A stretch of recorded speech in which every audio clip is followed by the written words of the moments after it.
Torcida Tricolor, muito boa tarde a você que está me assistindo aqui, porque nesse vídeo eu tenho três notícias importantes para trazer sobre o Fluminense. A primeira delas é um número bastante importante, bastante expressivo, alcançado pelo nosso capitão, pelo nosso zagueiro Nino, na temporada de 2023. A gente vai comentar um pouquinho sobre isso. Nesse vídeo a gente também vai comentar uma notícia ruim sobre o Fluminense que o Mário Bittencourt revelou em participação em um podcast sobre um prejuízo milionário aí que o Fluminense acabou tendo. A gente vai comentar um pouco essa situação e vai falar também do Fla-Flu de amanhã, informações de ingressos sobre amanhã e sobre o jogo da volta. O jogo da volta também já está dando o que falar, essa questão de ingressos para a partida no Maracanã. Tá certo? Então a gente vai comentar tudo isso aqui nesse vídeo. Muito obrigado pela sua audiência. Eu convido você a assistir esse vídeo aqui até o final para ficar por dentro de tudo o que a gente vai falar aqui do Fluminense, todas as notícias.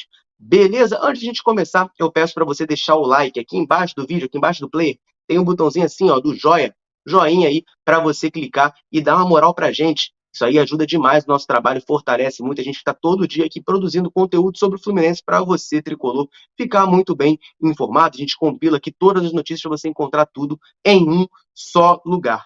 Beleza? Antes da gente começar também, eu sempre peço para a galera deixar um comentário falando da cidade, estado, bairro, país, quem sabe, de onde está nos assistindo.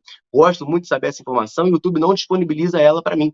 Eu peço sempre para a galera comentar aqui e no começo do vídeo eu aproveito para mandar um abraço para a galera que comentou aí de onde está nos assistindo. Então vamos lá, eu quero mandar um abraço para o Eduardo de Barbacena, em Minas Gerais, um abraço para o Barbosa de Aracaju, no Sergipe, do Pires de Miguel Pereira, para o José Roberto de Ceará Mirim, no Rio Grande do Norte, para o Nilson de São Paulo, para o Fernandes, também de São Paulo, para o Chagas de Uraiúna, na Paraíba, para o Francisco Edson de Itacoatiara, no Amazonas, para o Edilson de Pinheiro, no Maranhão, para o Francisco de Suzano, em São Paulo, e para o Papai Noel Tricolor, aqui do Rio de Janeiro. Galera comentando aí no vídeo, dando essa moral, assistindo a Central. Um abraço aí para a turma que está sempre de olho nos nossos conteúdos. Vamos lá, vamos começar a falar aqui. Eu quero começar falando do Nino, né? Nosso capitão, nosso zagueiro, sempre foi uma referência técnica, tá? O Nino, desde que chegou no Fluminense em 2019,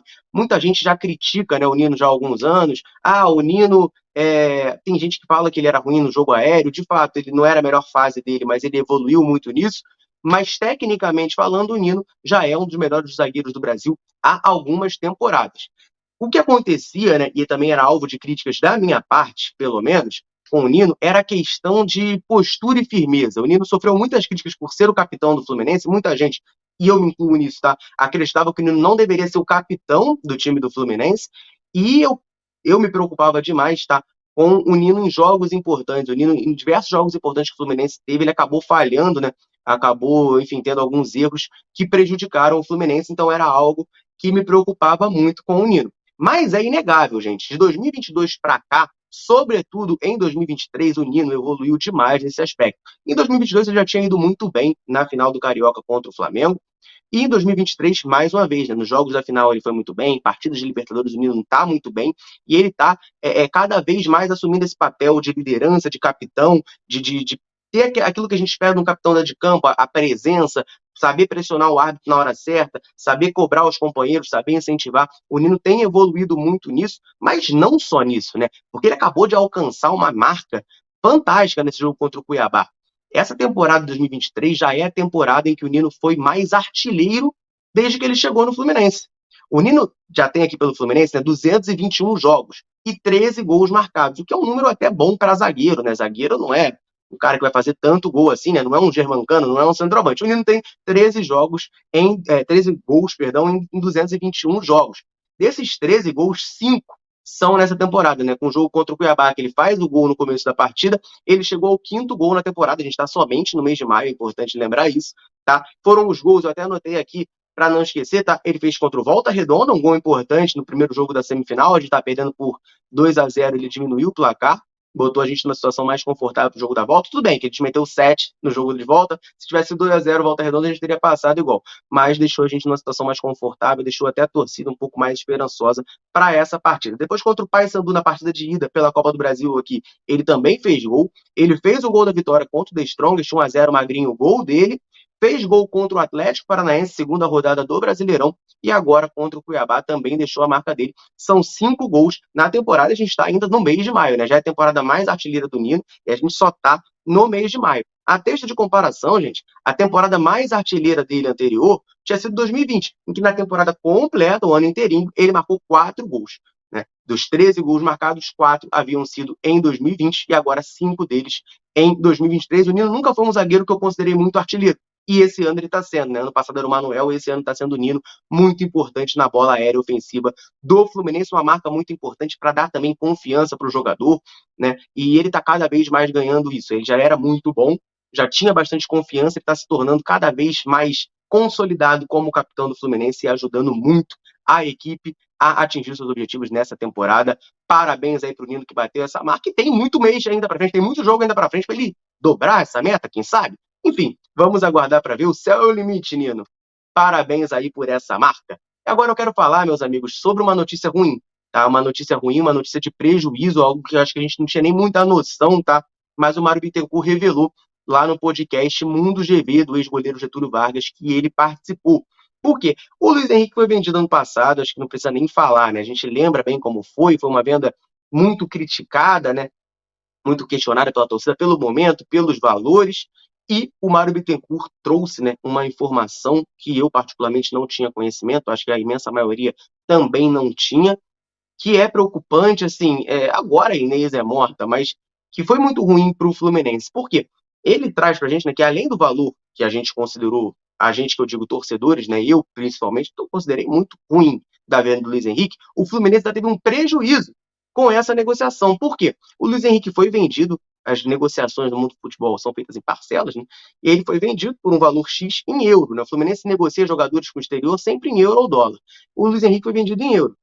E aí, quando ele foi receber a primeira parcela, tinha estourado o conflito Rússia e Ucrânia, a guerra lá, o que fez uma variação no câmbio, né? O euro ficou mais desvalorizado, várias moedas ao redor do mundo ficaram, o euro foi uma delas, né? Já que a confusão era ali pelo lado da Europa, né? O euro, que é a moeda da Europa, ficou desvalorizado e acabou prejudicando, né, o Fluminense. O Mário Bittencourt falou ali num prejuízo de cerca de 12, 13 milhões de reais a menos, né, que o Fluminense acabou recebendo, né, do que ele ia receber no momento da venda. O Fluminense vende em euro, se o euro fica mais barato, é menos dinheiro em real. Eu vou ler aqui a declaração do Mário Bittencourt, porque é muito importante isso, tá? Ele falou assim, abre aspas, tá? Nós vendemos o Luiz Henrique em euro e logo em seguida estourou a guerra da Ucrânia. Só da desvalorização do câmbio da hora da venda para a hora do pagamento, a gente perdeu em torno de 12 a 13 milhões de reais. Por isso que eu digo que em condições normais de temperatura e pressão, vamos levar até o final do ano com o elenco completo, a não ser que aconteça algo fora do nosso voo de cruzeiro que a gente vem fazendo. Então ele aproveita aqui na mesma declaração para dizer que não pretende vender ninguém no meio da temporada, o que aí sim é uma notícia muito boa, né?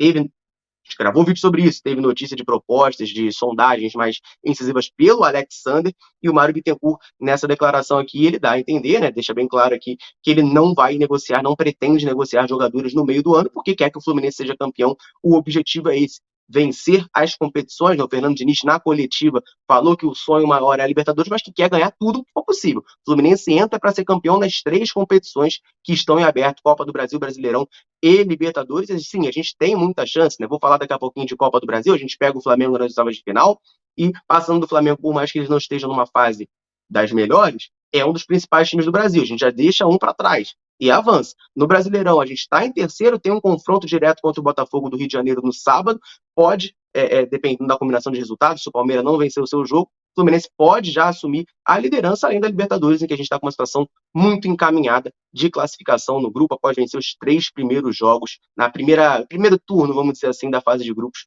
da Libertadores, tá? Então, notícia muito importante, o Fluminense aí, então, acabou tomando, né, um prejuízo nessa negociação do Luiz Henrique, mas, por outro lado, o Mário Bittencourt deixa claro que não pretende vender ninguém na temporada, tá certo? Antes de eu partir para a última notícia, eu quero lembrar a você que está assistindo de olhar no link da descrição, no comentário fixado, a parceria da Central Fluminense com a Centauro, a maior distribuidora de materiais esportivos da América Latina, é parceira oficial da Central Fluminense e a gente bota você na cara do gol com o cupom Central10. Usa o cupom Central10, ganha 10% de desconto em todos os produtos vendidos e entregues pela Centauro no site. Não marca bobeira, corre lá e aproveita! Meus amigos e minhas amigas, agora vamos falar de Fla-Flu. Amanhã é dia de Fla-Flu, decisivo, primeiro jogo da Copa do Brasil, e a gente tem informações importantes tanto sobre essa partida, quanto sobre a partida de volta, que será realizada no dia 1º de junho, também no Maracanã, essa sim, com o mando do Flamengo, tá? Primeiramente, atualização de parcial de ingressos da partida de amanhã. O GE informou na manhã de hoje, segunda-feira, em live que eles realizaram, que todos os ingressos de amanhã já estão comercializados, tá? A torcida do Fluminense comprou muitos ingressos, vendeu a abertura para sócios, para nós, abriu na quarta-feira, tá? Foi na quarta-feira que foi realizada essa abertura. Já no primeiro dia, parcial de ingressos chegou a bater 30 mil, né? E aí o Fluminense conseguiu esgotar a Sul, Leste inteira, e a Oeste também sobrou a Norte. O Flamengo agora já está esgotado, então não temos mais ingressos para a partida de amanhã, tá? Ingressos esgotados para essa partida de ida da Copa do Brasil. Eu gravei um vídeo hoje pela manhã muito interessante sobre isso, falando, né, das possíveis desfalques do Flamengo, dos desfalques e retornos do Fluminense. Vai estar aqui no card para você assistir depois, se você não assistiu. Confere lá que está muito interessante e muito bom. E sobre a partida de volta também tem uma notícia muito importante. Por quê? Partida de ida, o mando do Fluminense, então abriu primeiro para sócios do Fluminense e depois a venda para público geral. Então, naturalmente, o Fluminense esgotou Sul, Leste e Oeste e abriu a venda na Norte para a torcida do Flamengo. Leste e Oeste são mistas, né? Mas como abre primeiro para os sócios de cada equipe, a tendência é que, se os sócios comprarem, esse setor deixe de ser misto, né? Ele ainda é misto. Se você comprou 2 ingressos, pode ir um flamenguista e um tricolor do lado. Você pode levar sei lá, seu pai flamenguista, por exemplo. Mas a imensa maioria é de torcida tricolor no primeiro jogo. Já no segundo jogo, é o contrário, manda do Flamengo. Então, abriu primeiro para os sócios do Flamengo. A informação também do GE dá conta de que o Flamengo já esgotou todos os setores, tá? Exceto o setor sul, todos os setores que são compráveis por flamenguistas, vamos colocar assim, né? Porque o setor norte é do Flamengo, o leste e oeste são mistos. Então, setor norte e o setor leste e oeste, que são mistos, já estão esgotados apenas por sócios do Flamengo, tá? Então, restam somente ingressos setor sul para a partida do dia 1º de junho, tá? A partida de volta da Copa do Brasil no Maracanã. Então, restam apenas ingressos para a torcida do Fluminense. Você que está assistindo pode se perguntar, beleza, então tá bom, como é que eu compro esses ingressos?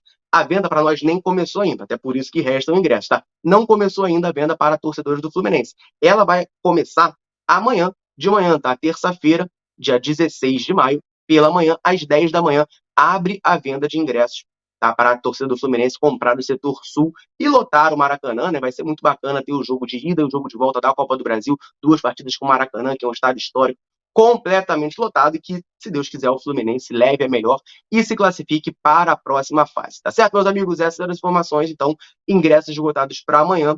Para dia 1º só tem setor sul e vai abrir a venda desse setor justamente amanhã de manhã, 10 da manhã, para a torcida do Fluminense. Tá certo? Meus amigos e minhas amigas, essas eram as notícias. Muito obrigado a você que me assistiu aqui até o final. Peço agora, se você não deixou o like, deixa aí que isso dá uma moral, ajuda demais a gente. E deixar o seu comentário. Vai no Fla-Flu? 1, 2, quais jogos você vai? Comenta aí, vamos trocar essa ideia. Valeu? Eu vou ficando por aqui. Um abraço, saudações tricolores. Tamo junto!